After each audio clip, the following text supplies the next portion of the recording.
네, 스크루테이프의 편지 31편으로 끝났고요. 오늘은 마지막 뒤에 있는 61년판 서문입니다. 요걸로 이제 끝을 맺는데, 네, 제가 설명하면서 오늘 모임을 시작을 하겠습니다. 스크루테이프의 편지가 여기 책에 나온 대로 1942년도에 출간이 됐거든요. 근데 옆부록에 나오는 서문은 20년 정도 지나서 61년도에 쓰여진 서문이에요. 근데 그 배경을 보면 이제 루이스 일생을 한번 설명드렸잖아요. 루이스가 옥스퍼드에서 수석 졸업을 합니다. 대단하죠. 다른 학교 다니고 옥스퍼드에서 수석을 하는데, 그런데 안타깝게도 옥스퍼드에서 교수로 임용이 되긴 하지만 정교수가 안 돼요. 쭉 정교수가 아닌 상태로 있다가 한 죽기 한 10년 전에 케임브리지에 가서 정교수가 됩니다. 그런데 그 자료를 보면 50년 후반부터는 골다공증으로 되게 고생을 한대요. 그리고 61년도부터는 신장 감염으로 더 이상 강의를 할 수 없게 되다가 이렇게 왔다 갔다 하는 중에 1963년에 65세의 날개로 그림자 나라에서 나니아로 이주하는 대회가 그냥 루이스가 좋아하는 표현을 한 거예요. 그러니까 숨을 거둡니다. 근데 신기한 게 C.S. 루이스가 숨을 거둔 날이 존 F 케네디 대통령이 죽은 날이랑 똑같아요. 똑같은 날 C.S. 루이스가 그렇게 삶을 마감을 합니다. 그런데 오늘 읽을 61년판 서문은 루이스가 미국 출판사에서 일부 내용을 덧붙여서 출간하면서 새롭게 쓴 추가 서문입니다. 근데 이 61년판 서문을 쓸 때 C.S. 루이스는 이제 죽을 날 얼마 남기지 않았고 그리고 건강이 굉장히 안 좋은 때였어요. 그러니까 이제 그런 상황에서 쓴 내용이다라고 본다면 일종의 긴 자기 삶을 회고하는 일종의 유언장 같은 그런 느낌이라고 볼 수 있을 것 같아요. 그래서 그런 배경을 가지고 내용을 보면 또 유익할 것 같아서 설명을 좀 했고요. 자, 그러면 61년판 서문을 보겠습니다. 자, 악마의 존재를 믿는가? 책을 출간하고 나서 이 책이 정말 큰 인기를 끌었는데 많은 독자로부터 그러니까 기독교인이건 아니건 막론하고 가장 많이 들었던 질문이 그거였대요. 독자들의 질문이죠. 당신은 악마의 존재를 믿습니까? 그 질문을 많이 받았는데 왜냐하면 이 당시에는 기독교인이 아니어도 약간 계몽주의 영향 때문에 영적 존재에 대해서 인식하지 않는 분위기가 팽배했었거든요. 그래서 신학적인 사조에서도 자유주의가 유행하기도 했고, 그러다 보니까 이제 사람들이 계속 질문을 한 거죠. 당신은 정말 영적 존재를 믿습니까? 근데 이제 루이스가 이제 그렇게 받았던 질문에 대해서 이렇게 답을 해요. 자, 네모박스를 보면 쉽게 이해되지 않는 말을 합니다. 정말 악마를 믿느냐고 묻기보다는 악마들을 믿느냐고 묻는 것이 더 적절한 질문이다. 악마들의 지도자 내지 독재자인 사탄은 하나님과 반대되는 존재가 아니라 미가엘과 반대되는 존재다. 이런 좀 쉽게 이해하기 어려운 말을 합니다. 그러니까 무슨 말이냐면 성경에서 말하는 사탄은 대빵이죠. 유일한 존재 한 명 대빵이고 악마는 그 대빵 밑에 있는 일종의 하수인들입니다. 그러니까 이 책에 나오는 스크루테이프와 워무드는 그 유일한 천사장 사탄이 아니라 말하자면 사탄의 졸개인 악마들인 거죠. 그래서 그 얘기를 하는 겁니다. 그들은 악마들인 거고, 그리고 루이스가 악마가 아닌 악마들을 믿는 것이 적절하다고 한 것이 이 이유 때문인 거고요. 그리고 사탄은 하나님과 반대되는 존재가 아니라 천사장인 미가엘과 됐다라고 말을 한 건 무슨 뜻이냐면 사탄의 힘이 하나님과 동급은 아니다. 영적 존재이고 힘은 있지만 전지하지도 않고 전능하지도 않다. 너무 높게 잡아서도 안 된다. 뭐 그런 차원에서 이 말을 한 것 같아요. 네. 그래서 이제 미가엘이라는 그 선사 인물을 얘기하는데 미가엘은 성경에 여러 군데 나옵니다. 유다서에서도 나오고 요한계시록하고 다니엘서에서도 나오는 천사장이죠. 그 부분을 설명을 했고요. 이 페이지로 넘어가 보겠습니다. 정리해 보면 그 얘기해요. 악마는 실제합니다. 그러나 그 힘에 있어서는 제한적입니다. 지금 그 얘기를 루이스가 마지막 선문에서 독자들의 질문에서 하고 있습니다. 자, 2번으로 가보겠습니다. 자, 악마의 모습에 대해서 참 인상 깊은 부분인데 이런 말을 합니다. 가장 큰 악은, 이거 오타네요. 지저분한 범죄의 소굴이 아니라 깔끔한 사무실에서 일어난대요. 그래서 이런 설명을 해요. 오른쪽에 보면 이 악마가 누구냐면 괴테의 파우스트에 나오는 메피스토텔레스인데 딱 봐도 악마같이 생겼잖아요. 그런데 루이스가 그런 말을 해요. 악마의 상징을 선택할 때 괴테가 잘못했다. 악마는 실제로 이런 모습으로 우리에게 나타나지 않는다라는 말을 하면서 더 읽어볼게요. 개인적으로 나는 박쥐보다 관료들을 더 싫어한다. 나는 경영의 시대이자 행정의 세계에 살고 있다. 이제 가장 큰 악은 유명한 소설가 찰스 디킨스가 그렸듯이 지저분한 범죄 속으로 행해지지 않는다. 그렇다고 강제 수용소나 노동 수용소에서 행해지는 것도 아니다. 그런 장소에서 우리가 보게 되는 것은 악의 최종적인 결과이고 진짜 큰 악은 이런 말을 해요. 카펫이 깔려 있으며 불이 환하게 밝혀져 있는 따뜻하고 깔끔한 사무실에서 흰 셔츠를 차려입고 손톱과 수염을 말쑥하게 깎은 굳이 목소리를 높일 필요가 없는 점잖은 사람들이 고안하고 명령하는 것이다. 따라서 나는 당연히 지옥에 대한 상징으로서 경찰국가의 관료 조직이나 아주 비열한 사업을 벌이는 사무실 비슷한 것을 택하게 되었다. 공감이 되세요? 그러니까 지옥을 그리는 이미지로서 C.S. 루이스는 예를 들어서 뭐 조폭 조직이나 이런 데를 택하고 싶은 게 아니라 멀끔하게 차려입은 사람들이 모여있는 점잖은 사무실이 오히려 지옥의 이미지와 더 가깝다라는 식으로 얘기를 해요. 그 얘기를 하고 있습니다. 그래서 그 밑에 네모박스에서 네 번째 줄로 내려가 볼게요. 자, 지난주 31편에서 C.S. 루이스가 워무드를 먹잇감으로 보듯 점잖게 스투프가 워무드를 먹잇감으로 봤잖아요. 근데 그렇게 보듯 점잖게 서로를 잡아먹고 지배하려는 사무실 같은 곳이 지옥이라고 지금 이 서문에서 또 이야기하고 있는 겁니다. 자, 그러면 대체 그 지옥 같은 사무실은 어떤 모습인지 또 루이스가 하는 얘기를 한번 들어볼게요. 사실 아마 여기 계신 분들은 직장인들 아마 회사도 떠올릴 것 같기도 한데, 읽어보겠습니다. 전 조직체를 움직이는 원리는 먹느냐 먹히느냐이다. 모두가 자기를 제외한 다른 사람들이 망신을 당하고 좌천되고 파멸하기를 바란다. 모두가 기밀 문서의 전문가이며 동지인 척하다가 등 뒤에서 칼 찌르는 일에 능숙하다. 겉으로는 깍듯이 예의를 지키고 존경의 마음을 표현하며 서로의 업적을 치하하지만 이것은 허울에 불과하다. 악한 천사는 악한 인간처럼 실리밖에 모르는 존재이다. 그들은 두 가지 동기로 행동한다라고 얘기를 하죠. 제가 뭐 이걸 정리하면서 이제 악의 평범성이라는 단어를 가져왔는데 아시죠? 뭐 한나 아렌트라는 유명한 여성 정치 철학자잖아요. 근데 이 사람이 하이데거의 제자입니다. 근데 저는 영화를 봤어요. 한번 이거 추천 영화인데 아주 재밌진 않은데 한나 아렌트라는 영화가 있습니다. 한번 보세요. 이 아렌트가 여자인데 이렇게 담배 피면서 이렇게 본인 철학 얘기하고 이런 나름 의미 있는 그런 영화인데 혹시 시간 되면 이 영화를 보거나 아니면 한나 아렌트가 쓴 예루살렘의 아이만이라는 책이 있어요. 근데 뭐 이게 너무 두꺼우니까 좀 보기 그렇다면 집에 가서 유튜브에서 지식이 채널 그가 유죄인 이유 한번 검색해서 보세요. 5분도 안 됩니다. 여기서 이제 이 한나 아렌트가 하는 악의 평범성이라는 말을 하는데 이 아이만이라는 사람을 얘기해요. 이 사람이 누구냐면 히틀러 치하에서 유대인 학살을 위한 가스실 열차를 공안해낸 사람이에요. 막 이 사람이 도망자 생활을 하거든요. 근데 어디서 붙잡히냐면 제가 알기로는 결국 아르헨티나에서 붙잡혀요. 뜻밖의 장소에서 얘를 잡습니다. 그리고 이제 재판을 하죠. 예루살렘에서 이 사람을 재판을 하는데 그 재판하는 모습을 한나 아렌트가 지켜봅니다. 그래서 그걸 지켜본 내용을 쓴 책이 예루살렘의 아이만인데 그 사람들이 정말 잘못한 거잖아요. 유대인을 포함해서 600만 명을 학살한 거니까. 그래서 죄를 인정하라고 전범 재판소에서 얘기를 하지만 아이만이 그런 말을 해요. 저는 단 한 사람도 내 손으로는 죽이지 않았고 시키는 대로 했을 뿐이라는 말합니다. 그러니까 정신과 의사들이 이 사람을 관찰하면서 어떻게 분석하냐면 준법 정신이 투철한 일반인으로 판정을 하고 한나 아렌트는 그의 유죄 이유가 타인의 처지를 헤아릴지 모르는 생각의 무능으로 봐요. 근데 사실 굉장히 평범한 가장이기도 했거든요. 아이를 키우는 평범한 가장이었기 때문에 사람들이 그 사람을 보고 "헉, 저런 죄를 저질렀다고는 감히 상상을 못 했던 거예요. 자, 근데 3페이지로 가볼게요. 책 예루살렘의 아이만 책 서문에 보면 이런 내용이 있습니다. 저자는 아이만의 사례를 통해서 악의 평범성의 의미를 여러 각도에서 드러내며 보편적 유대인 개념이 갖는 허상을 자신의 체험을 바탕으로 설명하고 있습니다. 특히 악의 편범성 개념으로 어떻게 자기 중심성을 벗어나 타자 중심적 윤리로 돌아설 수 있는지를 보여준다고 이제 책 서문에 나오는데 그 밑에 부분을 볼게요. 매우 성실하고 책임감이 강한 아이만은 유대인을 학살하고도 가책을 느끼지 못했어요. 여러분 혹시 그 영화 보셨나요?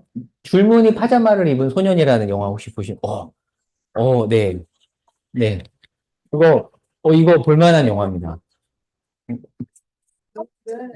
거기 보면은 뭐가 나오냐면 그 독일 장교가 그 유대인 수용소에서 줄무늬 파자마를 입히고 유대인들을 가두고 있는데 유대인 소녀 하나하고 장교 아들이 친구로 지내요. 그래서 막 서로 친하게 지내다가 놀기 위해서 이 장교 아들이 그 속으로 들어가요.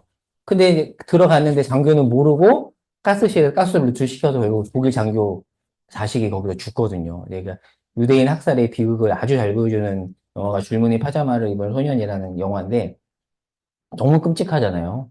우리가 잘 아는 그 영화 그 뭐죠? 그 신들러 리스트도 그렇고 너무 끔찍하잖아요. 근데 그 사람 독일 장교들은 겉으로 볼 때는 시대의 악인이라기보다는 정말 어찌 보면 되게 평범한 사람들이거든요. 근데 그 사람들이 어떻게 양심의 가책을 느끼지 않고 악을 그렇게 저지르는가? 이거에 대해서 한나 아렌트는 악의 평범성이라는 개념으로 설명을 했고, 왜냐하면 악이 너무 평범하다 보니까 악을 사람들이 악이라고 인식을 하지 않고 오히려 다 사실 크리스천들도 있거든요.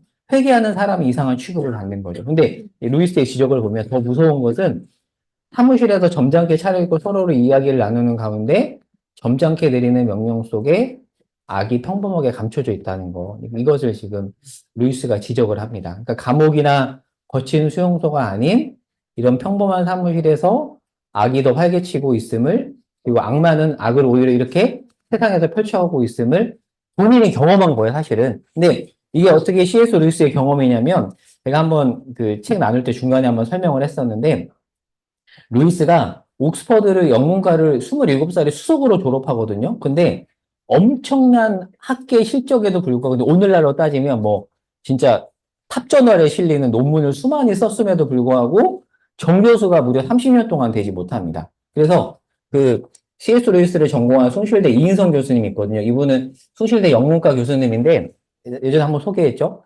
일반 영문과 수업에서 난해현대기 원서를 영문과 교재로 사용하는 루이스 매니아이자 아마 제가 알기로는 C.S. 루이스로 박사학위 받으신 교수님이거든요. 근데 한번 루이스 컨퍼런스 때 제가 이분 강의를 한번 들었었어요. 그러니까 인성 교수님이 전문가니까 이렇게 설명을 하는데 30년 동안 정교수가 되지 못했던 게 대학 정치의 대표적인 희생자였대요. 근데 마지막에 죽기 10년 전에 케임브리지로 옮기면서 정교수가 됐어요.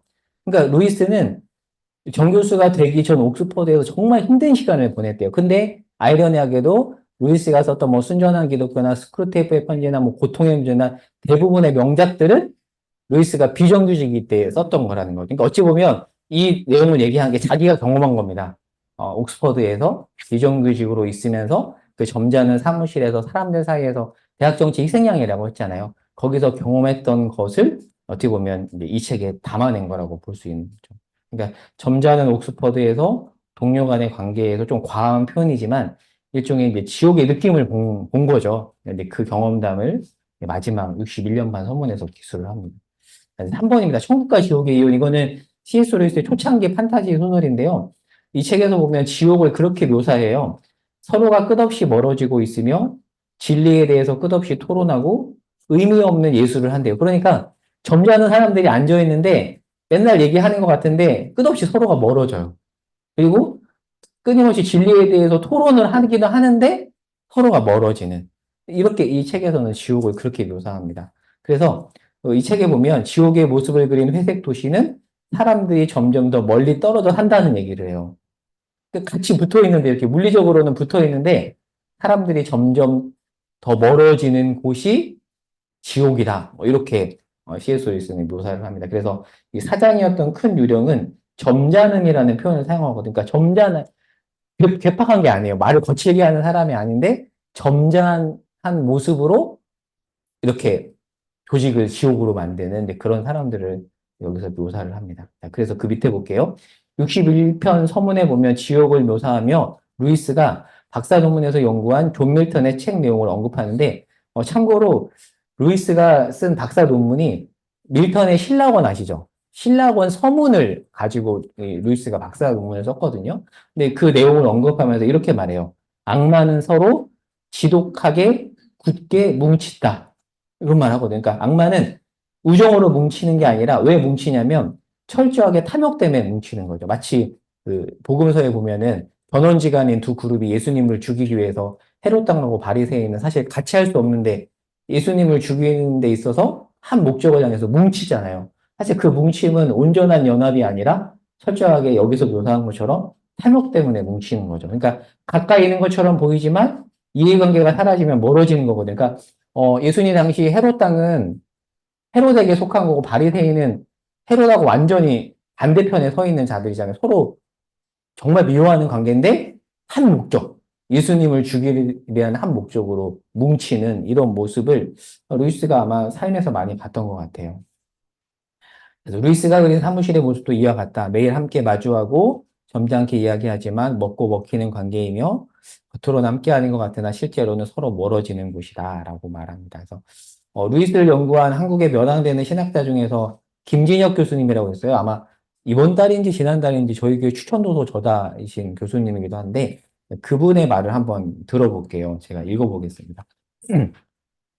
스크루테이프의 편지가 세계 곳곳에서 사랑받는 이유는 아기 책상에 놓인 결제서류처럼 진부한 곳에서 교묘히 작동한다는 보편적 경험을 대변하기 때문이 아닐까 싶다.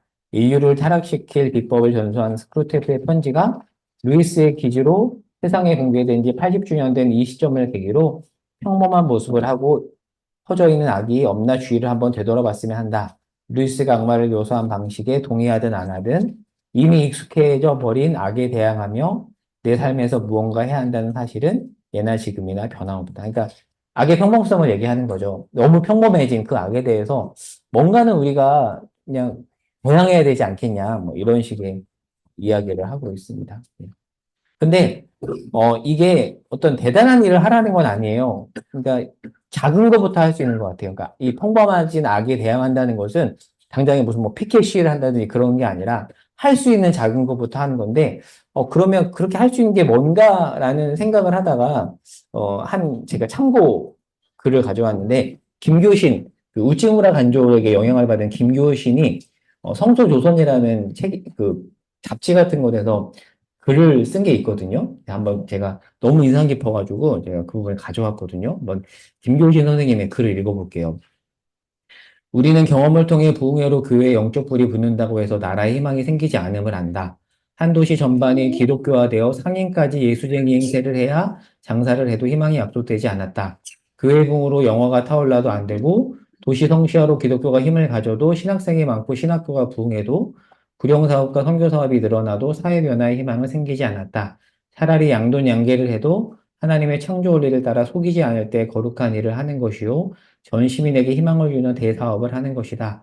우리의 희망은 거대한 사업 성취나 신령한 사업원실에 있는 것이 아니라 진실한 인물의 출현에 있다.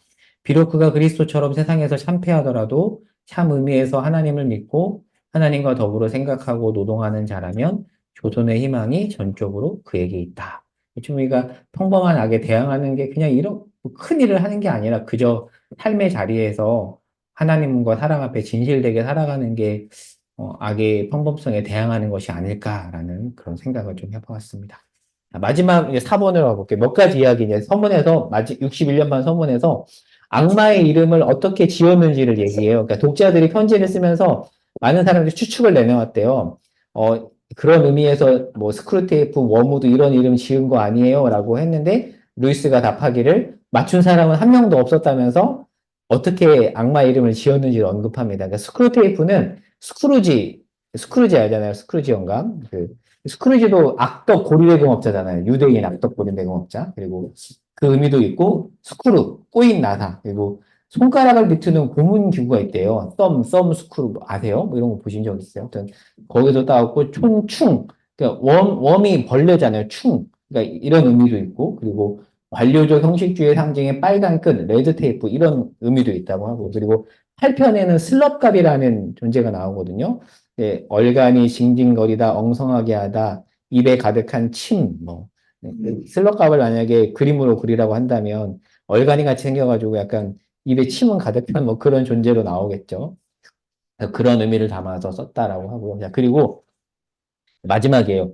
사람들이 더 중보해달라고 요청을 했대요. 31편으로 끝내지 말고 32, 33 좀 더 내주면 안 되냐라고 하자 루이스가 어떻게 답변을 하냐면 더 중보할 마음이 없대요. 왜냐하면 쉽게 썼지만 쓰면서 가장 즐기지 못한 책이었대요. 왜일까요? 그러니까 악마의 마음으로 봐야 되니까 마음을 비틀어야 되잖아요. 그러다 보니까 이 마음의 경련이 와서 거의 질식할 지경이었대요. 그러니까 이런 거죠. 경찰 중에서 음란물 검열하는 업을 맡은 경찰 저도 TV에서 본 적이 있거든요. 그러니까 음란물을 골라내느라 하루 종일 음란물을 보니까 정말 미쳐버린대요. 그러니까 그런 느낌이었던 것 같아요. C.S. 루이스가 이걸 쓰면서. 그리고 저도 이제 보다가 말았는데 디즈니에서 최악의 악이라는 거 알잖아요. 악을 잡기 위해서 악으로 위장하다가 결국 약간 악이랑 닮아가는 그런 모습이 있잖아요. 근데 그래서 더 중도 못하겠다. 더 썼다가는 나 미쳐버릴 것 같다. 네, 그런 식으로 C.S. 루이스가 답을 합니다. 이제 더 보겠습니다. 그래서 성경은 범사에 하려 좋은 것을 취하고 악은 어떤 모양이라도 버리라고 한 것 같아요. 그렇죠? 그러나 독자인 우리는 이 책을 읽으며 참 많은 유익을 얻었고요. 참고로 김관선 목사님이라는 분이 있어요. 이분이 되게 조그만 개척교회를 했었던 분인데 어, 이분이 페북 스타가 됐어요. 오래전 얘기죠. 어떻게 페북 스타가 되냐면 새벽 기도를 마치고 아침마다 페이스북에다가 자기 글을 꾸준히 올렸는데 근데 그게 이제 사람들에게 알려지면서 조금 이제 김광석 목사님이 알려졌는데 이분이 알려지게 된 대표적인 계기가 스크루테이프의 편지를 패러디한 글을 써가지고 되게 이제 유명해졌거든요. 근데 그 글이 뭐냐면 제가 참고로 적었어요. 밑에다가 그대로 옮겼는데 목회 성공하고 싶으냐? 내가 몇 가지 팁을 알려주마. 이제 이런 글을 올렸는데 저는 한번 여러분이 우리 스크루테이프 편지를 완주했으니까 이런 패러디들을 자기 분야에서 한번 써봐도 좋을 것 같아요. 뭐 직장 생활, 크리스찬 직장인으로서 뭐 직장 생활 잘하고 싶으냐? 뭐 내가 몇 가지 팁을 알려줄게. 이렇게 스크루테이프 편지를 패러디한 거죠. 제가 레퍼런스로 그냥 5페이지, 6페이지 적어놨는데 이건 읽어볼 건 아니고 저는 너무 재밌게 봤어요. 이거 이게 보면은 단어적인 거예요? 아니면 진짜 진짜 반어적인 단, 거죠. 단어? 그러니까 스크루테이프 편지를 이 김광석 목사님이 패러디한 거죠. 네, 네. 약간 헷갈리긴 해요.